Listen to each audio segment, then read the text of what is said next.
Selamat datang di perkuliahan proses random di program studi Magister Teknik Elektro. Di pertemuan yang ke-13 ini kita akan membahas terkait proses random yang melibatkan fungsi waktu continuous.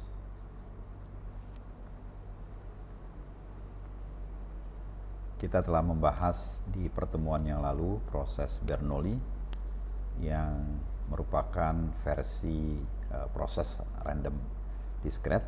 Hari ini kita kembangkan untuk continuous time yang salah satu aplikasinya itu adalah mempelajari jumlah panggilan telepon yang terjadi pada suatu periode waktu tertentu.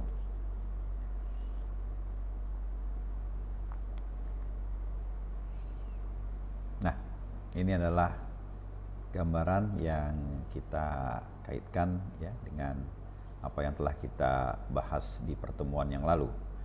Di kotak sebelah kanan ini adalah analogi yang kita dapatkan ketika membahas proses Bernoulli, yang mana ada dua hal penting, yaitu independensi, bahwa kejadian di suatu interval waktu itu independen dengan kejadian di waktu yang lain.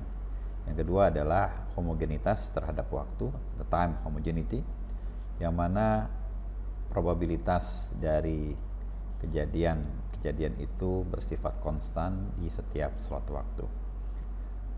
Kita akan menganalogikan kondisi ini pada sumbu continuous atau time continuous,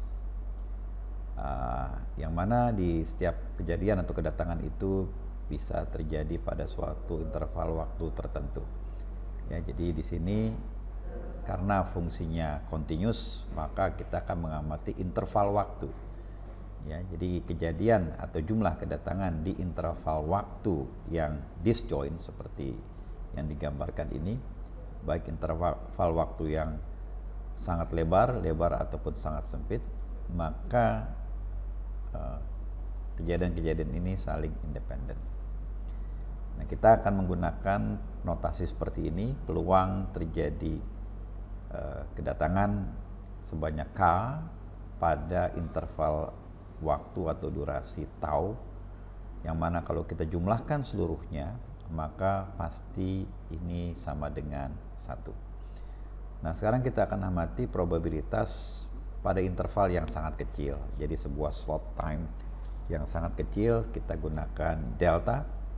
Ya, dengan menggunakan interval yang ekstrim kecil ini, maka kita bisa andaikan nanti bahwa kemungkinan tidak ada multi kedatangan pada interval waktu itu. Artinya jika K-nya lebih besar dari 1, ya misalnya K-nya 2, 3 dan selanjutnya, pada time durasi delta yang kecil ini kita bisa dekati dengan 0. Ya, sebetulnya angkanya ada sangat kecil, tapi jika delta kita ambil sangat-sangat kecil, maka probabilitasnya bisa kita setting sama dengan 0. Kemudian jika kita andaikan dengan mendefinisikan lambda adalah laju kedatangan atau arrival rate, ya, atau jumlah kedatangan per satuan waktu, maka kita bisa mendekati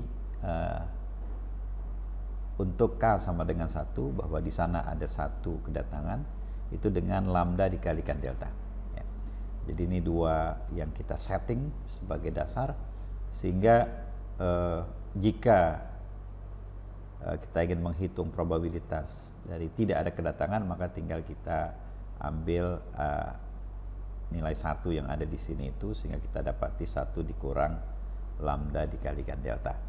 Ini adalah kerangka kerja berpikir kita untuk melakukan pendekatan atau perhitungan model Poisson dari pendekatan Bernoulli.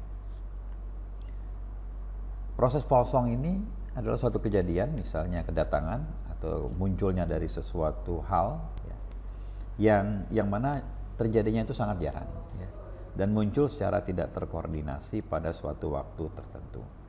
Ada banyak sekali penggunaan proses Poisson ini yang konvensional. Jadi secara historis itu digunakan untuk memastikan atau mengestimasi jumlah kematian yang diakibatkan tendangan kuda pada pasukan angkatan darat kerajaan Prusia.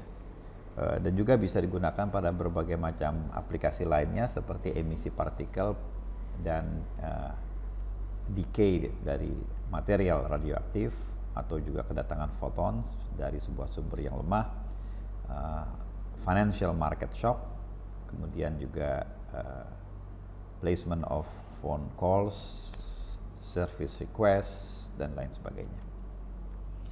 Kita lanjutkan framework yang tadi ya. Jadi kita dari melakukan pendekatan tadi, jadi kita melakukan pendekatan dari discrete untuk menuju ke continuous, makanya kita bisa mengambil PMF ya.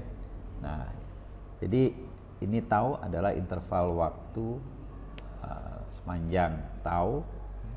Jadi kita amati interval waktu ini dan seolah-olah kita diskretisasi menjadi n buah slot ya.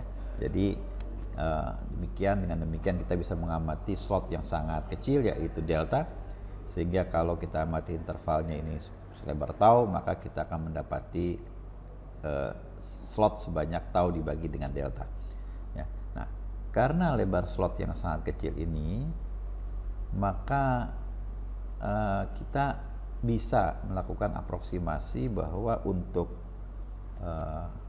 slot yang kecil ini, maka kecil kemungkinan yaitu mendekati 0 pada slot yang kecil itu terjadi lebih dari satu kedatangan ya. Jadi dengan pendekatan ini maka kita bisa katakan jika dalam setiap slot maksimal hanya ada satu kedatangan, maka kalau ada K kedatangan maka kita katakan masing-masing ada K slot ya. Jadi jika ada K kedatangan, dan karena kita tahu per slot kedatangan maksimal hanya ada satu kedatangan, maka ada K slot kedatangan ya. Jadi dengan probabilitas ini P sama dengan lambda dikalikan delta. Kalau kita kalikan N kalikan dengan P, ya, yang mana N itu tau dibagi dengan delta, maka kita akan dapati NP itu sama dengan lambda dikalikan tau ya. Sehingga aproksimasi Bernoulli menjadi model Poisson ini ya, bisa kita ganti angka-angkanya ini di sini menjadi lambda dikalikan tau pangkat K E pangkat minus lambda kali tau dibagi dengan K faktorial ya. Jadi ini menjadi probabilitas bahwa pada interval tau terdapat K buah kedatangan. Contoh perhitungan ini yaitu pengamatan pada kedatangan pesan WhatsApp ya. Andaikan pada telepon kita kedatangan pesan WhatsApp itu bisa kita gambarkan sebagai proses Poisson ya. Andaikan dengan rate lambda sama dengan 5 pesan per jam, dan kita mengecek WA kita setiap 30 menit sekali, berapa besar probabilitas tak ada pesan yang datang, berapa besar probabilitas ada satu pesan ya. Jadi kita bisa hitung di sini lambda dikalikan tau, yang mana lambda sama dengan 5, tau itu nanti kita bisa ini kan ya, taunya itu sama dengan 30 menit atau 0,5, maka hasil kali keduanya ya, ini harusnya lambda bukan lambda tau ya. Maka lambda tau itu sama dengan 2,5 ya. Kalikan taunya 0,2 0,5, lambdanya 5 jadi 2,5. Nah, jika tak ada pesan maka K-nya ini akan kita setting 0 ya. Kita setting 0. Ini persamaannya, kita setting K-nya sama dengan 0 dan taunya itu 0,5, maka dari perhitungan di sini masuk di sini 2,5 dipangkatkan dengan 0, E pangkat minus 2,5 tadi yang kita dapati di sini dibagi dengan 0 faktorial, yang mana ini hasilnya 1, ini 1, maka E pangkat minus 2,5 sama dengan 0,08. Jadi probabilitas tidak ada pesan itu 0,08. Terus ada satu pesan, maka K-nya sama dengan 1. Jadi tinggal kita masukkan aja 1 di sini. Sisanya tinggal perhitungan saja, hasilnya 0,21. Bagaimana ada 2 pesan? Ternyata dia maksimum ini 0,26. Kemudian 3 pesan, 4 pesan, dan selanjutnya ini makin mengecil. Jadi kurvanya itu ada maksimum di angka mungkin di sekitar angka 2 sampai 3. Oke. Itu contohnya. Nah, sekarang kita lengkapi pembahasan ini, yaitu dengan mempelajari distribusi dari waktu kedatangan pertama atau T1 ya. Karena yang dibahas adalah fungsi continuous, maka target kita adalah PDF. Nah, seringkali untuk menghitung PDF kita menghitung CDF-nya dahulu, yaitu probabilitas T1 lebih kecil dari T ya. Jadi CDF adalah jumlah seluruh probabilitas di sini ya.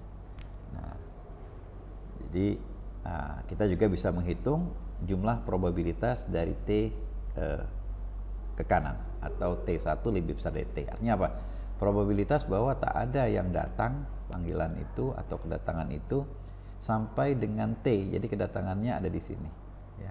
Nah, itu pernah kita turunkan sebelumnya bahwa P T1 lebih besar dari T kecil adalah P untuk K sama dengan 0 dan tau sama dengan T ya, dengan model Poisson tadi. Sehingga kita bisa menghitung CDF-nya, yaitu P T1 lebih kecil dari T kecil sama dengan 1 dikurang P dalam kurung T1 lebih besar dari T. Sehingga tinggal kita masukkan saja, kita dapati CDF-nya 1 dikurang E pangkat minus lambda T. Sehingga dari CDF ini kita bisa menghitung PDF-nya dengan melakukan penurunan. Dan kita dapati di sini persamaan eksponensial. Nanti gambarnya akan kami tunjukkan. Dan ini hanya berlaku untuk T lebih besar dari 0. Untuk T lebih kecil dari 0 nilainya 0. Nah, sekarang bagaimana halnya untuk K kedatangan? Jadi ada banyak sekali kedatangan. Nah, kita juga bisa melakukan hal yang sama, yaitu menghitung CDF-nya dulu ya. Ya, CDF-nya itu seperti tadi ya. Kita akan menghitung seluruh kedatangan lebih kecil dari Y, maka kita akan menghitung semua kedatangannya, yaitu minimal K ya, K tambah 1, K tambah 2 dan selanjutnya, dan kita harus jumlahkan semuanya. Nah, setelah itu harus kita turunkan sehingga kita akan mendapatkan PDF-nya. Nah, di sini kita lakukan cara lain yang lebih mudah, yaitu secara intuitif, yaitu dari definisi dari PDF dan probabilitas pada interval yang sangat kecil, yaitu dengan pendekatan seperti ini ya. Kita ambil sebuah slot interval kecil delta, dan kalau kita kalikan dengan PDF-nya maka kita akan mendapatkan probabilitas pada frame tersebut ya. Ini 0 sampai dengan Y, kemudian Y sampai dengan Y tambah delta. Jadi di sini. Nah, pada gambar ini adalah kondisi bahwa kedatangannya ada di sini ya. Ini adalah ada K minus 1 kedatangan dan di sini ada 1 kedatangan. Kemudian ada juga kondisi ada K minus 2 kedatangan, dan di dalam slot ini ada 2 kedatangan yang tadi kita ketahui probabilitasnya sangat kecil, yaitu ordo dari delta pangkat 2. Artinya kita nanti akan mengabaikan ini. Nah, kita hanya akan lihat kondisi yang di atas ini ya. Jadi ada kedatangan di sini sebanyak K minus 1 dan ada kedatangan di sini sebanyak sebuah. Karena kedatangan ini sifatnya independen satu dengan yang lainnya, maka probabilitas ini adalah perkalian dari probabilitas di sini ada K minus 1 kedatangan, yang artinya kita masukkan di argumen pertama ini K minus 1, yaitu banyak durasi Y, jadi di sini taunya kita ganti dengan Y, dikalikan dengan probabilitas terjadinya 1 kedatangan di sini, yang sederhananya itu P dalam kurung K-nya jadi 1 dan taunya jadi delta, yang bisa kita aproksimasikan menjadi ya seperti pembahasan di slide sebelumnya, lambda dikalikan delta. Nah, kita akan gunakan hasil ini, kita akan masukkan kemari ya. Jadi PDF-nya dikalikan dengan delta approximately itu sama dengan perkalian dari 2 probabilitas ini, P dalam kurung K minus 1, Y dikalikan lambda kali delta. Dengan mencoret kedua delta yang ada di sini, maka kita bisa mendapati hasilnya seperti ini, dan terakhir kita bisa atur lagi sedikit, lambdanya kita masukkan kemari menjadi lambda pangkat K, Y pangkat K minus 1, E pangkat minus lambda Y dibagi dengan K minus 1 faktorial untuk Y lebih besar sama dengan 0. Nah, ini disebut juga sebagai distribusi Erlang. Gambarnya seperti ini. Jadi untuk kondisi K sama dengan 1, ini fungsi eksponensial tadi ya, tinggal dimasukkan aja. Untuk K sama dengan 1 ini hilang, ini jadi 1, jadi lambda dikalikan E pangkat minus lambda Y. Ini adalah kondisi untuk 1 kedatangan tadi. Dan untuk 2 kedatangan terjadi pergeseran maksimum di sini. Untuk 3 kedatangan terjadi pergeseran di sini ya. Jadi probabilitasnya akan terus bergeser ke kanan ya untuk waktu yang besar ya. Jadi kita tidak pada saat waktu yang kecil karena jumlah kendaraan besar dan jumlah probabilitasnya pun mengecil.